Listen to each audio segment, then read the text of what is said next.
Hello students. Mensuration के इस section में हम क्यूब पढ़ने वाले हैं। जो क्यूब होता है उसके 6 सरफेस होते हैं। जैसे ये जो डेली लाइफ में एग्जांपल होता है, हम जैसे गेम खेलते हैं लूडो, उसमें भी ये जो होता है ये क्यूब होता है। इस क्यूब को अगर हम देखें तो इसके जो सरफेस होते हैं वो सेम साइज़ के होते हैं, मतलब उनका एरिया सेम होता है। इसके ये जो सरफेस हैं ये 6 सरफेस होते हैं। जैसे ये वाला सरफेस, ये तो अगर हम उसी तरह से काउंट करें तो ये 1 2 3 और ये वाला 4, ये 5 और ये 6 सरफेस होता है क्यूब के। तो यहाँ पर मैंने लिखा हुआ है कि टोटल सरफेस जो होंगे वो 6 होंगे।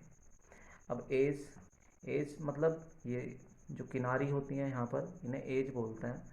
ये 12 होती हैं। जैसे 1 2 3 4 और ये 5, ये 6, ये 7, ये 8 और नीचे की 9 10 11 12। तो 12 इसके एज होते हैं। और वर्टेक्स मतलब कॉर्नर, जो कॉर्नर होते हैं वो ये वाले होते हैं। यहाँ पे ये वाला एक कॉर्नर है। जो कॉर्नर होते हैं उन्हें 3 सरफेस टच करते हैं। ये वाला 1 2 3, हर एक कॉर्नर को जो होगा वो 3 सरफेस टच करेंगे। इस वाले कॉर्नर ये वाला इसे 3 सरफेस टच करेंगे। तो यहाँ पर जो ये क्यूब है इसके वर्टेक्स हैं 1 2 3 4। तो ये 4 वर्टेक्स हैं। इसके अपोजिट बिल्कुल नीचे यहाँ पर ये 4 वर्टेक्स, 1 2 3 4। तो 4 वर्टेक्स ऊपर के, 4 वर्टेक्स नीचे के, तो 8 वर्टेक्स होते हैं। तो इसीलिए यहाँ पर जो वर्टेक्स होते हैं वो 8 होते हैं। अब ये क्यूब जो होता है उसकी ये लेंथ विथ और हाइट जो होती है सब सेम होती हैं। ये सेम होने की वजह से इसका हर एक सरफेस सेम साइज़ का होता है।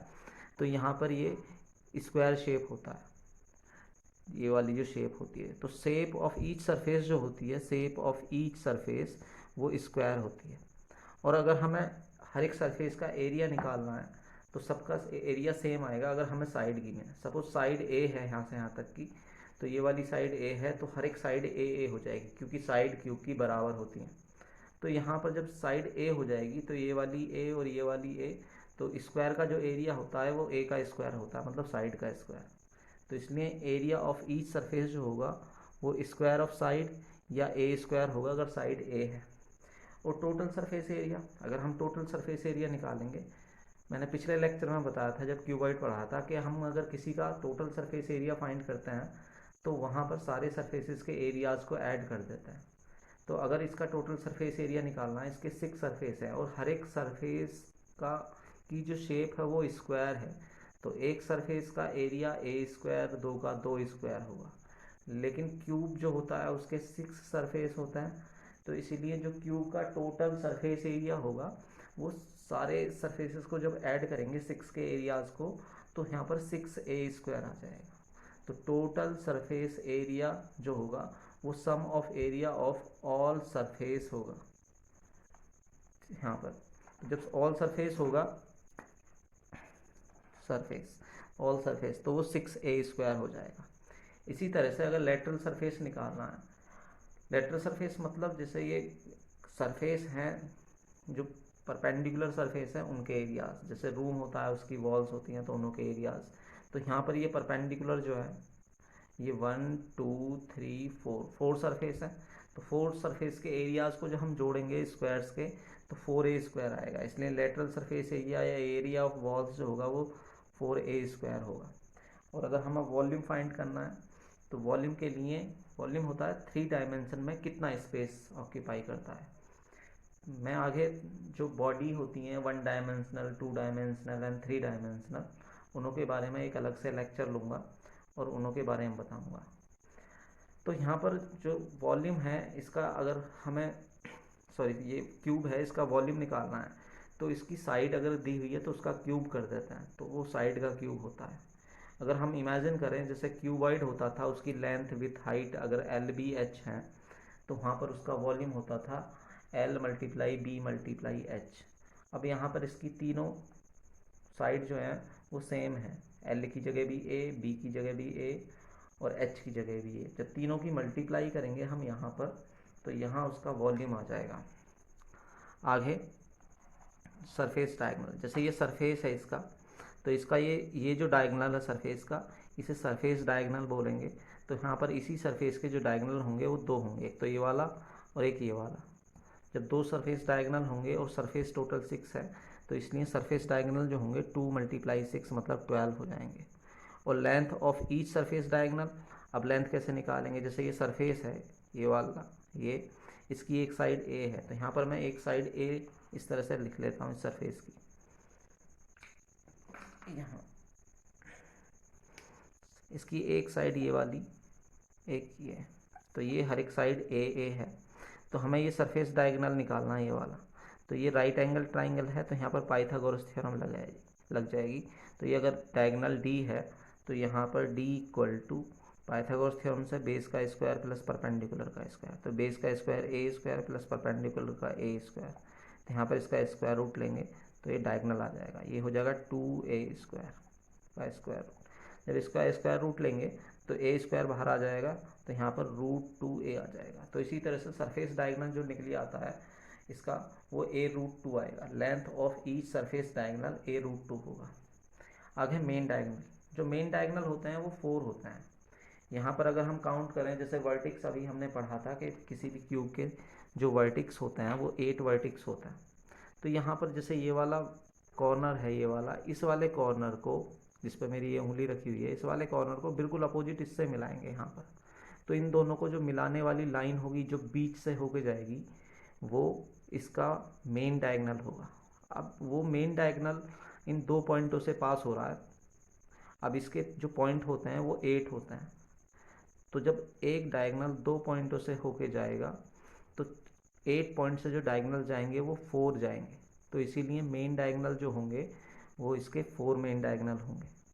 अब उनकी लेंथ किस तरह से फाइंड करेंगे, जैसे सपोज अभी हमने देखा कि इसका जो ये वाला सरफेस डायगोनल है, ये वाला, ये a√2 आया था यहाँ पर, तो हम उसे यहाँ पर a√2 ले लेते हैं। अब इसके परपेंडिकुलर ये वाली हाइट है, क्योंकि हमें ये वाला डायगोनल निकालना जो इन दोनों कॉर्नर से जा रहा है, जिन्हों से मेरी उंगलियां लगी हुई हैं। तो यहाँ से इस वाली लाइन और इस वाली लाइन को देखें, ये दोनों परपेंडिकुलर है। तो इस वाली लाइन को जब मैं परपेंडिकुलर यहाँ पर खींचूंगा इस तरह से, तो ये ए आएगी, क्योंकि ये ए है, सारी साइडें बराबर होती। तो इस वाले कॉर्नर को जब मैं इससे मिला दूंगा यहाँ पर, तो ये मेन डायगोनल आ जाएगा यहाँ पर। तो इस तरह से ये वाली साइड इसके परपेंडिकुलर है, तो जो पाइथागोरस थ्योरम लगाएंगे तो यहाँ से इसमें राइट एंगल ट्राइंगल बन रहा है। तो वो जो होगा यहाँ पर बेस का स्क्वायर, बेस है a प्लस यहाँ पर परपेंडिकुलर का स्क्वायर, वो है a√2 इसका स्क्वायर। तो यहाँ पर जो हो जाएगा ये हो जाएगा a स्क्वायर प्लस a का स्क्वायर करेंगे a स्क्वायर और √2 का स्क्वायर करेंगे तो 2 हो जाएगा, क्योंकि √2 का जब स्क्वायर करते हैं वो रूट से बाहर निकल जाता है। तो इसलिए ये 2a स्क्वायर हो जाएगा। अब यहाँ पर 2a स्क्वायर और a के स्क्वायर 3a स्क्वायर हो जाएगा और उसका स्क्वायर रूट। जब मैं इसका स्क्वायर रूट लूँगा यहाँ पर, तो 3 का तो निकल नहीं सकता, उसका अंडर रूट के अंदर लिखेंगे, परफेक्ट स्क्वायर नहीं है। a स्क्वायर का a हो जाएगा, तो यहाँ पर √3a हो जाएगा। तो इसलिए क्यूब का जो मेन डायगोनल होता है वो √3a होता है। आगे इफेक्ट ऑफ मेल्टिंग, मतलब अगर सपोज हम किसी चीज़ को, किसी क्यूब को पिघलाकर छोटे छोटे क्यूब बनाने लगे, तो यहाँ पर अगर एक बड़ा क्यूब है और उन्हें पिघलाकर छोटे छोटे क्यूब बनाए गए हैं या अदर शेप बनाई गई हैं, तो बड़े वाले जो क्यूब का वॉल्यूम होगा, अगर सपोज बड़े वाले क्यूब का वॉल्यूम कैपिटल V है और हम उसे मेल्ट करके छोटे n क्यूब्स बनाते हैं, तो वो NV हो जाएगा स्मॉल। ये V जो है वो छोटे क्यूब्स का वॉल्यूम है। क्यों? क्योंकि सबका वॉल्यूम सेम रहता है, तो पहला इनिशियल वॉल्यूम होगा वही फाइनल वॉल्यूम होगा। अब ये जुड़ के जो आएगा वो पहले वाले वॉल्यूम के बराबर आएगा, क्योंकि जो वॉल्यूम होता है वो चेंज नहीं होता सॉलिड का, क्वांटिटी ऑफ मैटर उसके अंदर जो होती है। आगे जो वॉल्यूम होता है, जैसे सपोज करो ये क्यूब है और एक क्यूबॉइड होता, तो यहाँ पर अगर वॉल्यूम सेम रहता है तो एक क्यूब से हम क्यूबॉइड बना रहे हैं, तो क्यूबॉइड का जो सरफेस होगा वो अलग होगा, सरफेस एरिया, और क्यूब का अलग होगा।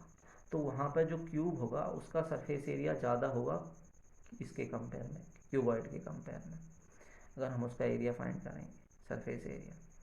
और अगर हम कंपेयर करें टोटल सरफेस एरिया, जैसे क्यूब का या क्यूबॉइड का या स्फेयर का, तो सबसे ज़्यादा जो सरफेस एरिया होगा वो स्फेयर का सरफेस एरिया ज़्यादा होता है यहाँ पर। आगे कॉम्बिनेशन ऑफ क्यूब, जब एक से ज़्यादा क्यूब्स को हम जोड़ते हैं तो वहाँ पर एक नई शेप बन जाती है, या किसी क्यूब के साथ कोन जोड़ते हैं। जैसे सपोज मैं इस कोन को इस क्यूब के ऊपर रख दूँ, तो यहाँ पर अगर टोटल वॉल्यूम निकालना है तो इस क्यूब का और इस कोन का वॉल्यूम दोनों का ऐड कर देंगे। लेकिन अगर टोटल सरफेस एरिया निकालना है इस पूरी शेप का, तो यहाँ पर हम देखें कि इस क्यूब का ऊपर वाला सरफेस एरिया इस कोन ने ढक लिया है कुछ पार्ट यहाँ पर। तो इस क्यूब के जो फ्रेश पार्ट बचे हुए हैं वो एक ढक गया, 6 पार्ट होते हैं तो 5 पार्ट बचे। इसलिए अगर इसकी एक साइड ए है तो इसके क्यूब के बचे हुए सरफेस का जो एरिया होगा वो 5a² होगा। क्यों? क्योंकि 5 सरफेस बचे हुए हैं। अब आगे जब इसने ढका है तो इस कोन के नीचे वाला सरफेस जो सर्कुलर सरफेस है वो ढक गया है, तो इसका लेटरल सरफेस बचा हुआ है यहाँ पर। तो लेटरल सरफेस बचा हुआ है तो इसलिए यहाँ पर लेटरल सरफेस एरिया इसका πr/l ले लेंगे, तो ये दोनों जुड़ जाएंगे πr/l।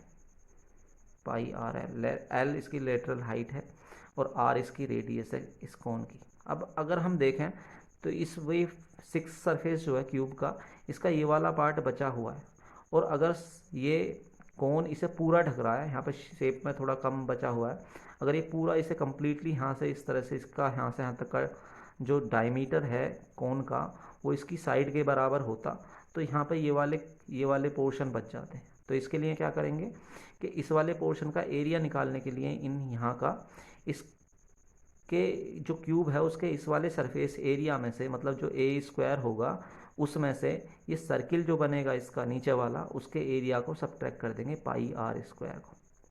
तो यहाँ से इसका टोटल सरफेस एरिया आ जाएगा इस शेप का।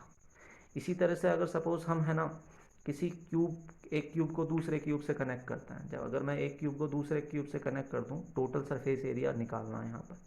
तो यहाँ पर एक क्यूब की साइड अगर a है तो यहाँ से यहाँ तक की a, ये वाली a और ये वाली a, तो यहाँ से यहाँ तक की 2a हो जाएगी, मतलब ये क्यूबॉइड बन जाएगा। तो इसकी साइड लेंथ जो हो जाएगी वो 2a हो जाएगी क्यूबॉइड बनने पर इसकी लेंथ 2a।